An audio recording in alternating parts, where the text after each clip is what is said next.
շարունակեմ, էլ ինչա տեղի ունենում, հետևյալը, որ ասենք չգիտեմ մի խումբ մարդիկ ոչ մի իրավասություն չունենալով պնդում են, որ պետք է օրինակ Հայաստանի հայ-առաքելական Սուրբ եկեղեցին իր ներսում ինչ-որ բաներ անի, բարենորոգում անի, չգիտեմ, ես շատ եմ խոսել այս թեմաներով, ես ուզում եմ ձեզ ցույց տալ այդ օրինակները, Հայաստանի հայ-առաքելական եկեղեցին, ինչի մասին, դա հայ ժողովրդի ամենահին կազմակերպված, ինստիտուցիոնալ, ամենահզոր ցանցն է, ամբողջ աշխարհով մեկ գործող, մի հզորագույն կառույց, հերթով փլուզելով հայ ժողովրդի ինստիտուտները հասել են այդ մի ինստիտուտին, եթե ձեզ թվում է, որ հայկական պետություն ունենալու, Հայաստանի Հանրապետություն ունենալու համար այդ ինստիտուտների քանդումը դա կարող է որևէ կերպ պահել մեր պետությունը, ես ձեզ ուզում եմ ասել, որ չխաբվեք ժողովուրդ։ Եվ այդ ամեն ինչը միտված է եւ ներքաղաքական խնդիր լուծելու իմաստով, որտեղ ինչի եկեղեցականներն ինչ են ասել, քննադատել են, խոսք են ասել, ինչ հարցով են խոսք ասել, կա ասենց տահաս բան տարածված միտք, որ եկեղեցին մտավ քաղաքականություն, քաղաքականություն կարող է մտնել որևէ մեկը, եթե կուսակցություն կգրանցի, կուսակցությունով կմտնի քաղաքականություն։ Քաղաքականության միակ գործիքը, միակ խողովակը կուսակցությունն է։ Եկեղեցին չի մտել քաղաքականություն։ Ձեզ խաբում են։ Եկեղեցին խոսել է ազգային հարցերից։ Ինչու է մտահոգ եկեղեցին ազգային հարցերով, որտեղ իր ունեցած վանքերի 300-ից ավել վանքեր եւ եկեղեցիներ կորցրել է, որ դարերով իրան նեղ է, կորցրել է, իրավունք չունի խոսա դրա մասին, իրավունք չունի իր մշակութային ժառանգությունը պաշտպանելու, ունի, արբանյակային լուսանկարները ցույց են տալիս, որ այդ ժառանգությունը այսօր ոչնչացվում է, եկեղեցին այդ թեմով խոսում է, դժգոհ է, եւ դա վերագրվում է, որ դե քանի որ իրանք մտել են քաղաքականություն, դե իշխանությունը մտել է իր մեջ, ուզում է փոխի իրանց այնտեղ, ուզում է ասի, որ բանտեղ ոնց որ անառողջ բարքեր կան։ Մեկը տեսնում եք իրանք հիմնվում են անառողջ բարքերով մեզ հայտնի մարդկանց վրա։ Այս է եկեղեցու մասին։ Եվ այսօր որ գալիս էի այստեղ, ես թեզեր էի առանձնացել, որ խոսեմ, որ զրուցենք իրար հետ։ Եվ այդ թեզերը մի քիչ ես փոխեցի։ Ինչու՞։ Որտեվ մեր վարչապետը այսօր կարճ տեսաուղերձեր ունեցել էլի եւ պատմում էր այն մասին, որ ինքը ճանապարհային քարտեզ ունի, թե ոնց պետք է հանեն կաթոլիկոսին գործող, որի դեմ պայքարում են Թուրքիայից, Ադրբեջանից, որպես ինստիտուտը ներկայացնող։ Եվ այնտեղ տեղապահը ոնց պետք է նշանակվի, բան ու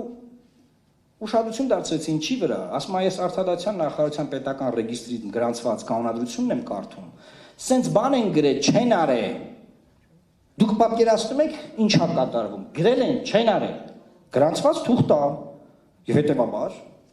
պետք է ուրեմն ինքը հեռանա, նաեւ այդ պատճառով պետք է հեռանա։ Հիմա սիրելի գործընկերներ, ԶԼՄ-ներ, ես ուզում եմ ձեզ ներկայացնեմ մեր ճանապարհային քարտեզը։ Նիկոլ Փաշինյանի հեռացման ճանապարհային քարտեզ։ Ուրեմն Նիկոլ Փաշինյանի իշխանությունը 21 թվականին ընտրվել է, որ ընտրվել է խորհրդան են անցել իր ուժը եւ երկրորդ նախագահ Ռոբերտ Քոչարյանի առաջնորդած ուժը, երրորդ ուժը բարիերի տակ է անցել խորհրդան։ Իսկ ժողովուրդը երկու ուժերի միջև ձայները բաշխել է եւ շուրջ 20% ձայն փոշիացել է։ Բայց որ ընտրվել է, ունեցել է կառավարության ծրագիր։ Կառավարության ծրագիրը խորհրդանում հաստատվել է։ Այն սահմանադրական մակարդակի նշանակություն ունեցող փաստաթուղթ է։ Այդ կառավարության ծրագրում ինչ գրել է, չի արել։ Շեղվել է բոլոր կետերից։ Խախտել է Հայաստանի Հանրապետության օրենսդիր մարմնի կողմից հաստատած իր ծրագիրը։ Հետևաբար ինչ պետք է տեղի ունենա։ Պետք է ինքը հեռանա։ Պետք է ինքը մի այլ ձևի հեռանա։ Ինքը չի հասկացել ինչ տեսարյութ նկարահանել առավոտյան եկեղեցու կանոնադրության մասին։ Եկեղեցու կամ ցանկացած կրոնական կազմակերպության կանոնադրությունը այդ կազմակերպության ներսում իրանց հարաբերությունների մասին է։ Ընտրությունների միջոցով մանդատ ստացած քաղաքական գործի տվյալ պարագայում իշխանության ղեկավարի գլխավոր փաստաթուղթը այն ծրագիրն է, որով նա ընտրվել է։ Բայց մեր սահմանությունն ինչ է ասում։ Այդ փաստաթուղթը հաստատում է ազգային ժողովը, դրա վերաբերյալ հետո զեկույցներ են ներկայացնում, հաշվետվություն են տալի օրենսդիր մարմնին։ Եվ ինչ գրելա չի արել։ Չի արել ժողովուրդ, եւ ես սա մասին ասեմ հրաժարական տալու օրը։ Չի արել։ Ինչ գրելա թարսը արել ավելի վատ։ Հակառակն է արել ավելի վատ։ Հետեւաբար ինչ է նշանակում, ինչ պետք է ինքը անի։ Պետք է հեռանա։ Ըստ իր տրամաբանության եւ բնականաբար ըստ մեր տրամաբանության արդեն երկար ժամանակ։ Հիմա ո՞րն է այդ ճանապարհային քարտեզը, որ հեռանա։ Ասեմ, ուրեմն սպասվում են ընտրություններ։ Ես նախ ուզում եմ ձեզ կոչ անել, որ մենք բաց քվեարկությամբ, հիմա հանեմ իմ մանդատը, մենք բաց քվեարկությամբ քվեարկենք, որ առաջարկում եմ հարց եմ դնում քվեարկության, առաջարկում եմ լիազորել կուսակցության ղեկավարությանը, սկսել ընտրությունների նախապատրաստական աշխատանքներ եւ սկսել բանակցություններ ավելի խոշորացված, ավելի ուժեղ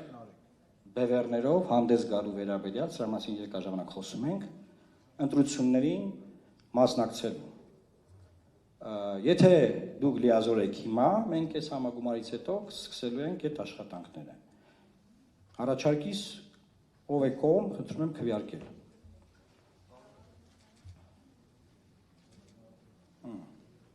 Պահեք, կարող ենք արձանագրել, որ մեծամասնությունը կողմ է քվեարկել։ Եվ ես հիմա ներկայացնեմ ճանապարհային քարտեզը, թե ոնց պետք է հեռացվի։ Շնորհակալություն, որ մեզ լիազորեցիք, այսինքն այս պահից սկսած մենք կարող ենք հայտարարել, որ Լուսավոր Հայաստան կուսակցությունը մասնակցելու է սպասվող ազգային ժողովի ընտրություններին։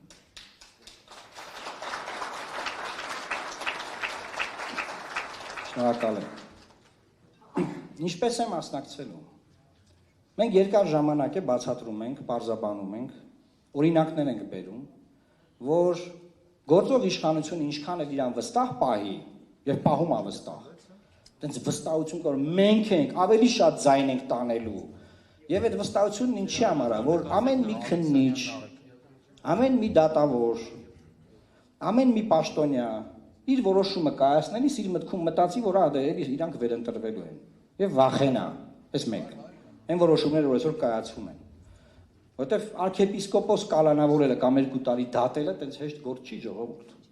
Միքայել Սրբազանը մի մարդ է, ով դատավճիռ ունի։ Շուրջ 7.5 տարի անցել է ժողովրդական փողոցներում ասում չէ 100,000-ավոր մարդիկ էին։ Շարժումից, որ իրենց թալանողները դատվեն, իրենց նկատմամբ հանցագործություն անողները դատվեն։ 7.5 տարի անց ով է դատվել Միքայել Սրբազանը ոչ մի բան